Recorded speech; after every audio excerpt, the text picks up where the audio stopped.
On a farm outside Kensington, Minnesota in 1898, a stone sat wedged in the roots of an ordinary tree carved with strange angular symbols. If genuine, this stone would push Norse presence deep into the American interior a full century before Columbus, rewriting the discovery of America itself. Within weeks, linguists called it fraud. And yet, more than a century of geology, forensic study, and expert reversal later, the argument still has not fully closed. The man who found it refused money, used it as a doorstep, and died insisting it was real. Decades later, a modern scientist tested it again, and the result should not have been possible.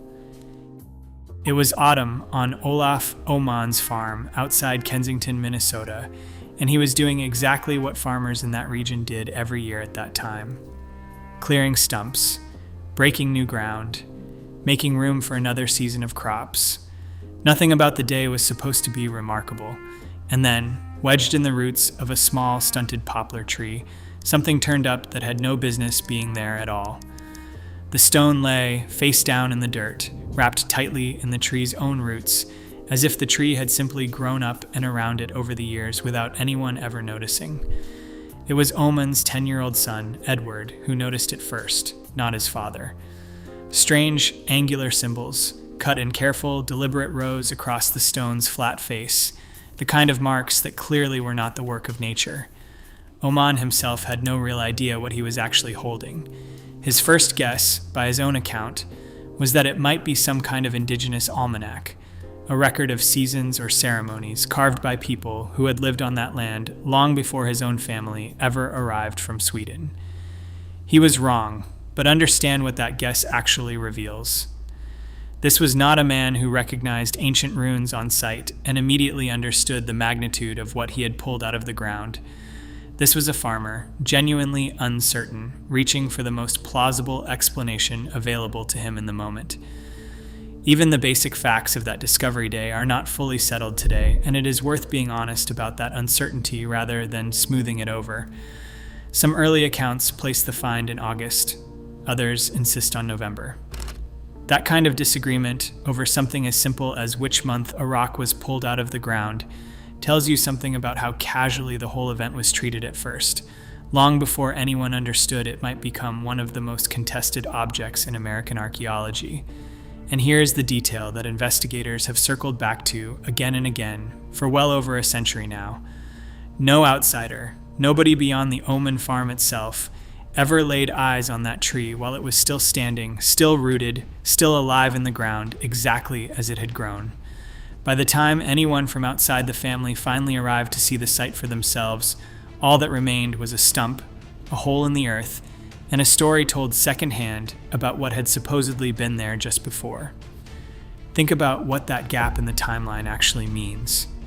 Months passed, by some accounts, before a single independent witness laid eyes on the discovery site while it was still intact.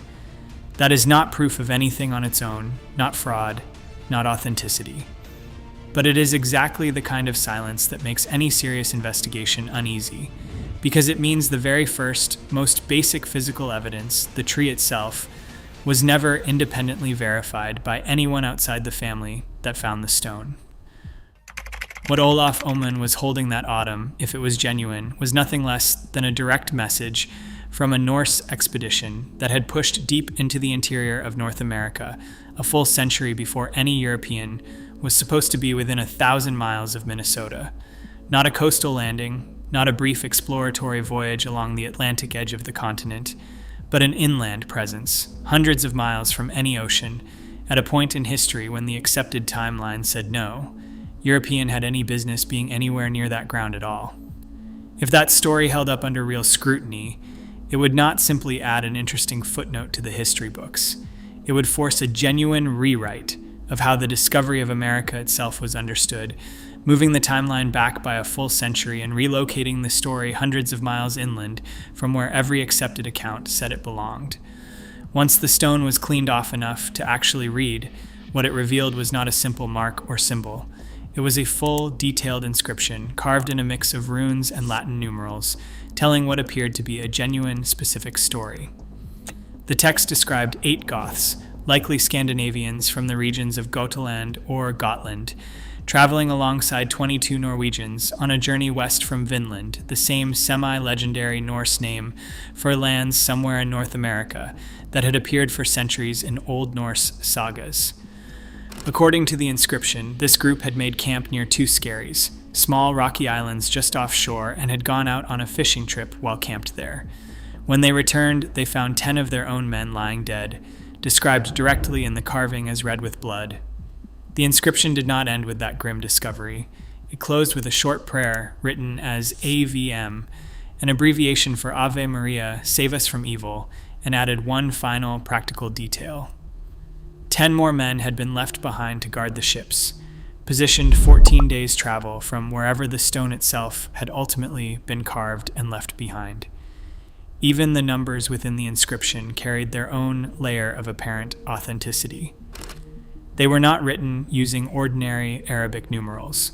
They were carved using an old dot and line counting system, an archaic method of recording numbers that, at first glance, only made the entire object feel more convincingly ancient to everyone who examined it in those first weeks.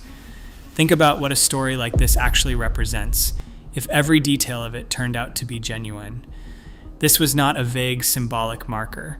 It was a specific, dated account of a violent tragedy, a fishing trip gone wrong, 10 men dead, a desperate prayer carved into stone by survivors who clearly believed they might not make it home themselves.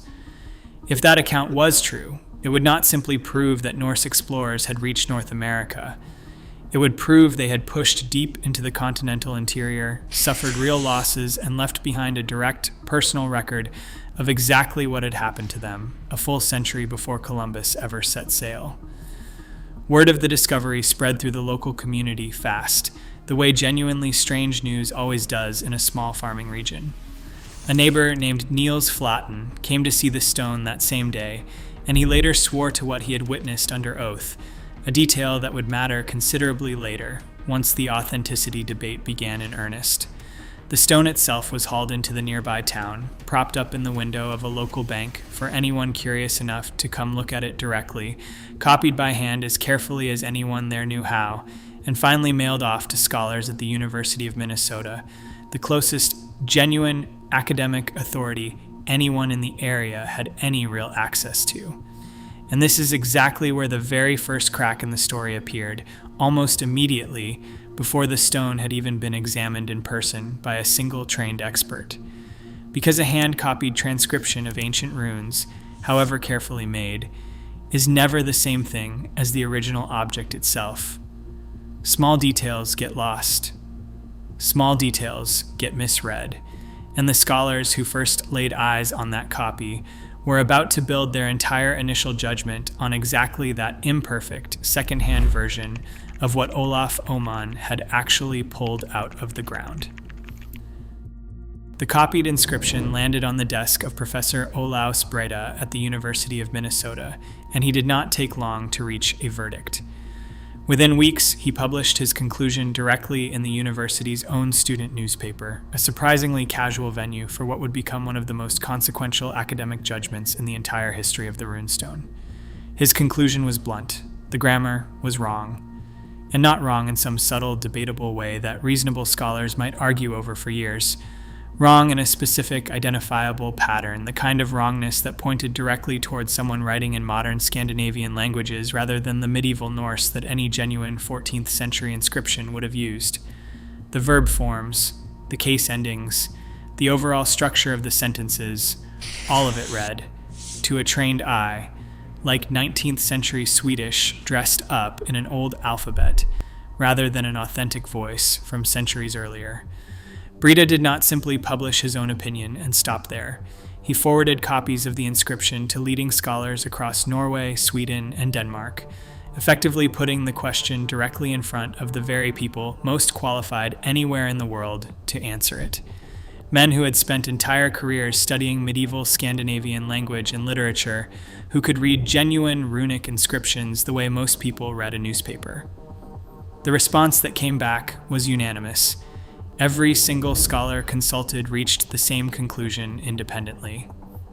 Fraud. A modern forgery, carefully dressed up to resemble a genuine 14th century relic, but ultimately betrayed by grammar that simply could not have existed in the century the stone claimed to be from. By early 1899, barely months after Olaf Oman had pulled the stone out of the ground, the case looked completely closed. The finest linguistic minds in Scandinavia had examined the evidence and reached total agreement. There was, by any normal academic standard, nothing left to argue about. Except nobody actually closed it. Not really. Not in any way that made the story simply go away and stay away. The stone itself was returned to Oman's farm, shipped back out to rural Minnesota, now carrying an official label of fraud attached to it by some of the most credentialed scholars in Scandinavia. And what happened next, what Olaf Oman actually did with a stone the academic world had just publicly declared a forgery, should have settled the entire question permanently, one way or the other. Instead, it made everything considerably stranger than it had been before. Because a man who had spent real time and effort constructing an elaborate hoax, one detailed enough to fool his neighbors and briefly capture the attention of scholars across an entire continent, would presumably treat that hoax with at least some degree of care once it came back into his possession. He would protect it, display it carefully, preserve the physical evidence of his own elaborate deception, even quietly, even privately, for his own satisfaction, if nothing else. That is not remotely what happened. And the way Olaf Oman actually treated the stone once it returned to his farm is the exact detail that would keep this case open for the next century, resurrected again and again by researchers who could not quite reconcile his behavior with the simple, tidy explanation the linguists had already handed down. Once the runestone came back to Oman's farm, carrying the official label of fraud from Scandinavia's finest linguistic scholars, he did not treat it as a treasure. He did not display it prominently for visitors to admire. He did not sell it, even though people genuinely offered him money for it over the years that followed. Instead, he flipped it face down and used it as a stepping stone by the door of his granary. For years afterward, that is exactly what the stone became. A doorstep. Farm equipment rolled directly over it on ordinary working days. Boots scraped across its carved surface every single morning as Oman and his family went about their regular routine, wearing the inscription down through nothing more dramatic than the accumulated friction of everyday farm life. Sit with that detail for a moment, because on its surface, it should tell you something important. If Oman had spent months carefully constructing an elaborate historical hoax, sophisticated enough to briefly convince his neighbors and capture the attention of scholars across an entire ocean, why would he then treat his own creation with such open, casual indifference? Why grind the evidence of his own deception into the mud under a granary door instead of protecting it? But here is the trap hidden inside that same detail, and it genuinely cuts both directions at once. A man hiding a forged stone in the most obvious, unguarded place imaginable, using it as a doorstep in plain sight of his entire family and every visitor to the farm, could just as easily represent supreme confidence that nobody would ever look closely enough to catch him, or it could represent something else entirely. Genuine indifference from a man who never truly understood the actual significance of what he was sitting on, regardless of whether he had carved it himself or simply found it. To understand which explanation actually fits, you have to understand exactly who Olaf Oman really was, beyond the simple label of farmer. He was a Swedish immigrant, educated in an ordinary rural school back home, in a time and place where runic writing was still genuinely taught as part of standard country school curriculum. This was not obscure, specialized knowledge locked away in university libraries. It was material an ordinary Swedish schoolboy of his generation might reasonably have encountered. Historians later cataloged the actual books Oman owned, sitting on a real shelf in his own home. A popular Swedish schoolman's manual, complete with a full chapter specifically covering the history of the Swedish language. A history of Sweden written by the respected scholar Oscar Montelius.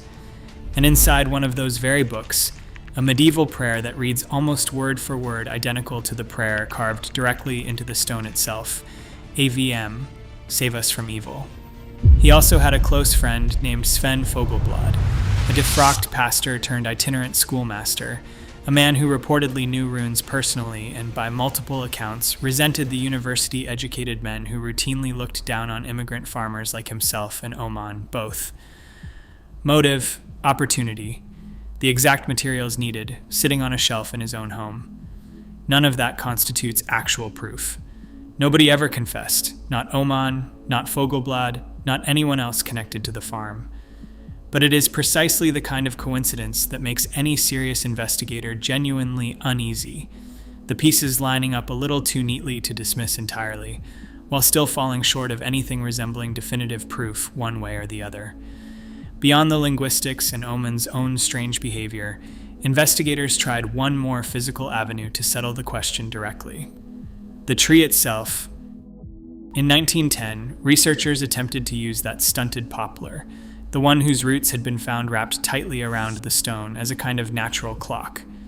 Count the growth rings, they reasoned, and you could estimate roughly how long the stone had been sitting buried beneath it before Oman's plow ever disturbed the ground. It should have been straightforward. It was not. Witnesses who had actually seen the tree back in 1898, before it was ever removed, gave wildly inconsistent estimates of its age. Some described it as young, perhaps 10 or 12 years old at most. Others insisted it looked considerably older, 30 or even 40 years of growth. Nobody had actually examined the living tree itself with any real scientific rigor while it still stood rooted in the ground. By the time investigators arrived to study the physical evidence properly, all that remained was a stump and a hole, inspected months after the original site had already been fully disturbed by ordinary farm work. A detail that was supposed to help settle the mystery once and for all instead only deepened it further. Decades later, an entirely different kind of validation arrived, and for a moment it looked far more convincing than a handful of conflicting memories about tree rings. In 1948, the Smithsonian Institution put the runestone on public display. Newspapers across the country ran headlines calling it one of the most important archaeological discoveries in North American history. To the public, watching from a distance, it looked exactly like vindication. Decades after Scandinavian scholars had dismissed it as an obvious forgery, America's own premier institution of scientific authority appeared to be taking the opposite side. It was not vindication, not in any formal sense. The endorsement had come from a single Smithsonian official, offering what amounted to his own personal opinion, not a formal institutional ruling reached through any established scientific process. 7 years later, the museum quietly aligned itself with the conclusion of a Danish scholar, agreeing that the inscription simply was not medieval at all. There was no public announcement walking back the earlier display, no headline correcting the earlier headlines. The institutional prestige had been borrowed for a moment in the spotlight, and nobody bothered advertising that it had been quietly returned. By the middle of the 20th century, the runestone had settled into a strange kind of limbo, rejected outright by the very scholars who had actually studied its language in careful detail, semi-celebrated by a public that, for reasons entirely separate from grammar and geology, genuinely wanted the story to be true. And that might have been exactly where the whole story stayed. A quiet regional oddity, gradually fading from public attention, if not for one simple, stubborn fact. The stone itself kept traveling. It stood on public display at the 1965 World's Fair in New York, in front of enormous crowds who had never once heard of Kensington, Minnesota, and had no particular stake in whether the object in front of them was genuine or not. Decades after that, it made the reverse journey entirely, shipped back across the Atlantic Ocean for exhibitions in Sweden itself, in the very region Oman's own family had originally come from. Wherever the stone went, crowds came to look at it. And the scholars, whenever they were asked directly, kept saying exactly the same thing they had said from the very beginning. In 1910, the Minnesota Historical Society launched its own formal investigation, bringing in outside experts specifically to settle the runestone question once and for all. Linguist George Flom went through the inscription line by line, methodically, and confirmed exactly what the European scholars had already concluded more than a decade earlier.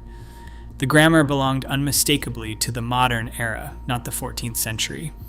As far as most people involved were concerned, the case was closed for good this time. except one investigator broke ranks from that otherwise unanimous report. Newton Winchell, the state's leading geologist, did not focus on the words carved into the stone at all. He focused on the stone itself, specifically the physical weathering visible inside the carved grooves, and argued that it looked far too advanced, far too aged, for something that had supposedly been cut only a dozen years earlier in 1898. He estimated centuries of weathering, not decades. A strange, lonely descent buried inside an otherwise completely unanimous official report, and it planted a seed that would refuse to fully die for the next 100 years. But there is a detail about Winchell's own report that rarely makes it into the retellings of this story. Before he ever picked up a single measuring tool, he wrote down his own initial gut reaction to the carving, and it directly contradicts the conclusion he eventually published. It looked fresh to him, recent, almost too clean to be genuinely old. He talked himself out of that very first instinct once he actually began measuring weathering depth, and he never fully explained, anywhere in his own writing, exactly what changed his mind along the way. The man who ended up defending the stone's authenticity had, on paper, seen it initially the same way every other skeptic did, right up until the moment he decided not to trust what his own eyes had told him. That seed did not grow again for almost 100 years. Then, in the 2000s, a forensic geologist named Scott Wolter picked the stone back up, this time examining it literally under a microscope. Wolter studied a mineral called biotite mica, a substance that breaks down and sheds from stone surfaces at a measurable, predictable rate over long stretches of time. He compared the mica loss visible inside the runestone's carved grooves to mica loss on a set of tombstones in Maine, stones with firmly known ages stretching back roughly 200 years. His finding was striking. The mica on those 200-year-old tombstones was only just beginning to flake away. The mica on the runestone's carvings, by contrast, was already completely gone. By his calculation, that level of mica loss meant the runestone had been weathering for centuries, not since 1898. For a moment, the impossible looked plausible again, and the idea spread fast. A cable television series built almost entirely around Wolter's investigations aired for years, introducing millions of viewers to the runestone as settled scientific fact, long before any independent peer reviewer had ever actually checked his numbers.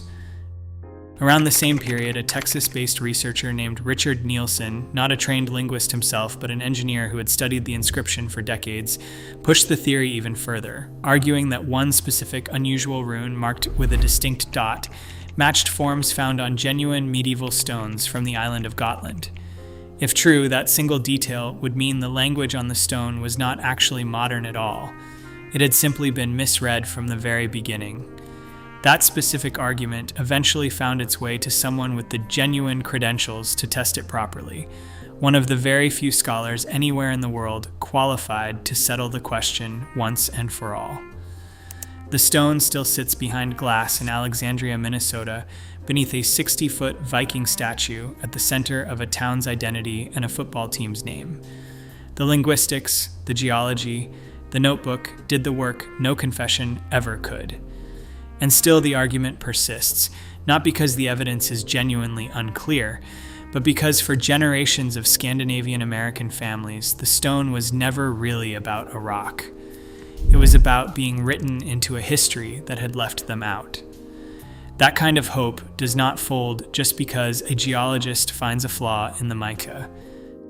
Subscribe for the next investigation, and I will see you in the next one.